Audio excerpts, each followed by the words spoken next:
নমস্কার, আমি সুমন গোস্বামী, মানমাচার আইটিআই কলেজের অধ্যক্ষ। আজকে সবাই দেখছেন আমরা স্টাফেরা এবং সমস্ত স্টুডেন্ট একসাথে একত্রিত হয়েছি, কারণ আজকে একটা বিশেষ দিন, বিশ্ব পরিবেশ দিবস 5ই জুন। পরিবেশকে দূষণমুক্ত করে তোলার দায়িত্ব আমাদের সবার। সেই সবাইকে একই অঙ্গীকারবদ্ধ হওয়া উচিত এবং আমরা সবাই মিলে শপথ নেব এটার সাথে সাথে। আজকে তো আমরা সাকসেসফুলি আয়োজন করছি ট্রি প্ল্যান্টেশন প্রোগ্রাম।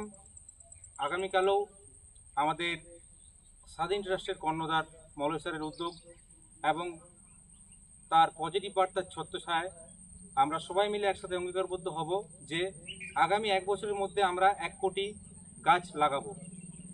সমস্ত ট্রাস্টের, সমস্ত কলেজের স্টুডেন্ট, স্টাফ সবাই মিলে এই অঙ্গীকারবদ্ধ হব এবং সবাই মিলে এটাই আগামীকালের উদ্দেশ্য হবে যে পরিবেশকে দূষণমুক্ত করা।